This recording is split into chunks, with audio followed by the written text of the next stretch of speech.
Saudamos a todos com a paz do Senhor. Hoje nós estamos meditando no Evangelho segundo Marcos, capítulo 12, do verso 38 ao 40.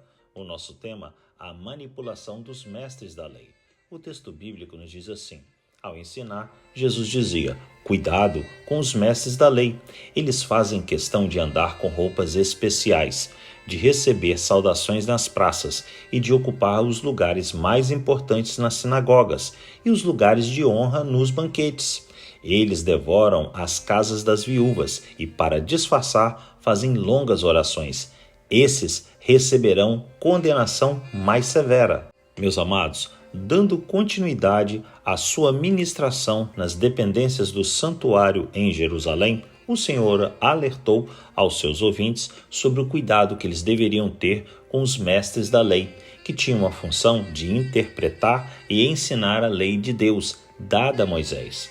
O apóstolo Mateus, no capítulo 23, do verso 1 ao 3, diz: então Jesus disse à multidão e aos seus discípulos: os mestres da lei e os fariseus se assentam na cadeira de Moisés. Obedeçam-lhes e façam tudo o que eles lhes dizem, mas não façam o que eles fazem, pois não praticam o que pregam. Jesus falou dessa forma exatamente porque os fariseus eram muito bons em pregar sobre a lei, mas péssimos em aplicá-la às suas próprias vidas.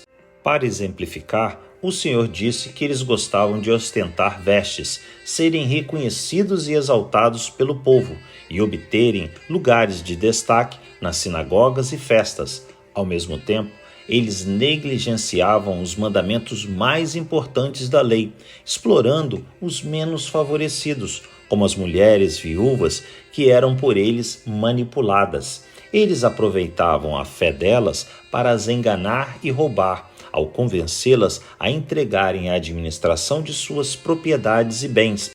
Para justificarem os seus delitos, os escribas faziam longas orações, de até 3 horas de duração, tentando aparentar santidade e fingindo conhecer a lei ao qual as viúvas deveriam se submeter, fazendo-as pensar que, ao cederem o controle de seus bens aos fariseus, estavam obedecendo à vontade de Deus.